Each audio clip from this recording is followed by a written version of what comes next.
Hey guys, welcome back to my channel. It's Sirena. In today's video, I'll be showing you guys how I transitioned these really inexpensive styrofoam pumpkins that I bought over at Walmart into these rustic green heirloom pumpkins. So if you guys are interested, then go ahead and keep watching. If you're new here, welcome. My name is Sirena and I have a lifestyle channel here on YouTube, and I upload videos every week on literally anything and everything. So I would absolutely love it if you would subscribe to my channel. Make sure you click that subscribe button down below. Give this video a thumbs up if you liked it, and make sure to ding the bell if you want notifications every time I upload something new. Also, if you're not already following me on Instagram, I will leave my Instagram handle right here on the screen, so you can go check me out over there. Without further ado, let's show you how I put together these rustic green heirloom pumpkins, shall we? First, I'm going to show you guys what supplies you're going to need to put this project together. What you guys are going to need first is your pumpkins. These ones I picked up at Walmart and I was so happy with the price point. Good quality for a really cheap price. You're also going to need some bowls and some really inexpensive paintbrushes to work with.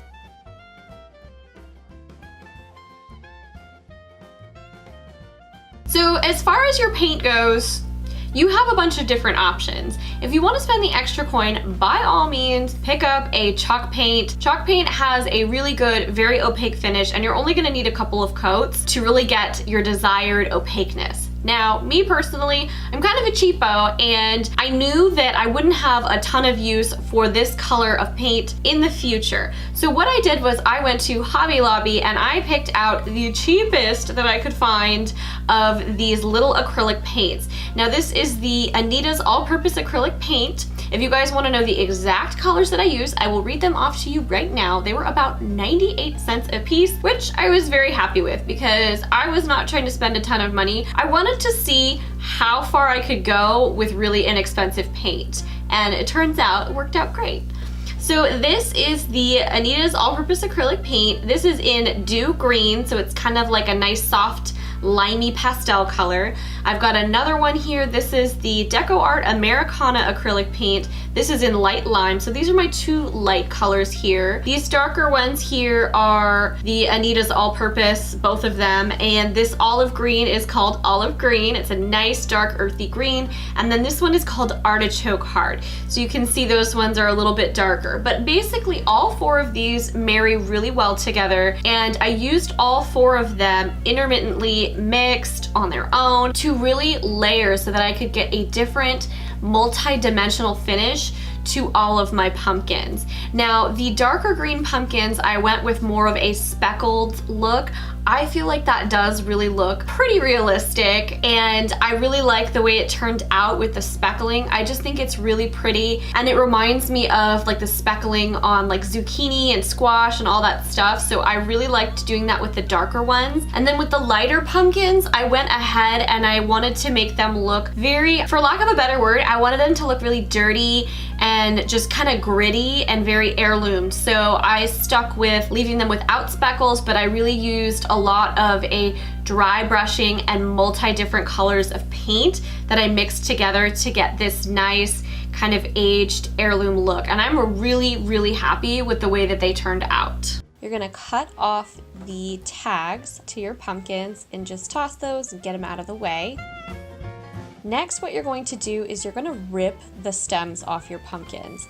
Now, this is probably only going to work if you're working with styrofoam pumpkins. They can give you a little bit of trouble, and they can even rip off some of the little flesh coating, but really it does not matter to me because you're just going to be painting over it and you're not going to notice it at all. If you want, you can also hot glue them back on once you're done, but once I was finished, I literally just stuck them right back into the styrofoam and they held great. Now what you're going to do is you're going to mix your paint colors. I just kind of winged it, honest to goodness. I've never been particularly artsy when it came to painting and the color wheel, but I just kind of went nuts here and enjoyed myself. This is cheaper paint, so you are going to have to use multiple coats of it.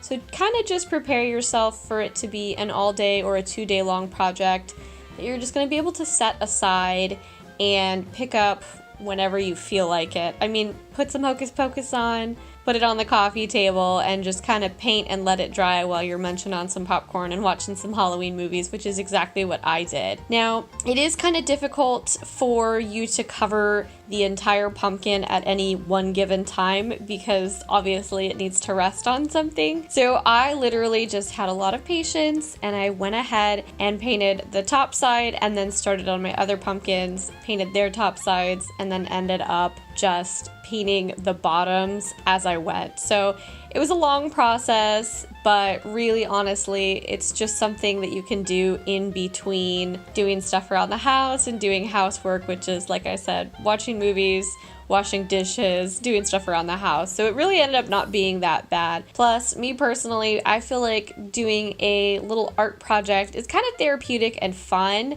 So really, it's just kind of up to you what you want to do. If you really want to, you could spray paint these. I just don't think that you'd get as much of a customized finish if you spray painted them, or maybe if you wanted to, you could spray paint the base layer, which would be another option. And as I said earlier, chalk paint is usually much more pricey, but when you use chalk paint, you're gonna get more of an opaque finish. You might have better luck and quicker drying time with chalk paint. So I just went ahead here, and as you can see, I let the top dry and then started in with the second layer. Now, you don't have to be super precise with the colors unless that's the look you're going for. I did not measure out which colors I mixed first. I just kind of let them dry, added water to them, and added more paint as I went. So you'll definitely see some discrepancies in color. You'll see a little bit lighter, a little bit darker, and you know, the top of the pumpkin might be darker than the bottom of the pumpkin, but again, I feel like that really adds to the realistic look. And I also felt like when I added water to the paint, it stretched it a little bit farther and kind of gave it more of a watercolor finish. So I just recommend having fun with it and mixing and matching colors. And once they dry, like you see what I'm doing here, I just kind of mix some colors around, and I used my really cheapy paintbrush and I just kind of brushed different varying hues of the green mixed together through the crevices of the pumpkin, and then I just really worked that in. That was really watered down, so it was really sheer. So it was really easy to just kind of brush it all over the pumpkin. It's a really light coat and just kind of brush it into the creases and the crevices. And at some point, a lot of the time, my paintbrush was almost practically dry, but it was a really good method of basically dry brushing so you can really move the colors around and kind of give it that cross-hatched finish, and it ended up looking really great. As you can see here, after the lighter layer dried, I went in with more of that olive green tone and with a practically dry brush, just kind of brushed it around on the crevices and on the bumps of the pumpkin, really adding a lot of texture in there and just working it in. And it's all a matter of personal preference. You can stop when you want to stop or keep going to your heart's content. And I experimented a lot with these pumpkins. There was a lot of layers of paint on them because if I did something that I wasn't happy with, all I had to do was repaint over it and start over again. It was really simple. So it's a really fun process, and like I said, it's kind of therapeutic, so I definitely enjoyed it.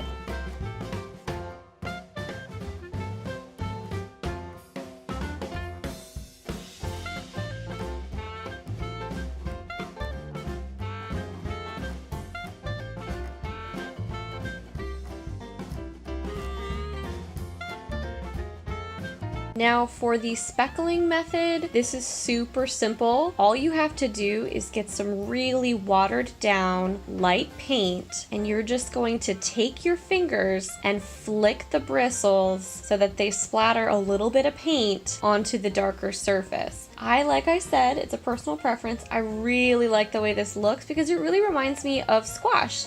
Like squash zucchini and all that stuff. So I really liked the way this looked, and I liked it with the lighter color on the darker green. If you want to, you could even add some more brown speckles in there. If you have brown paint, you can just mix some brown paint in there and add the speckles on there to add even more dimension.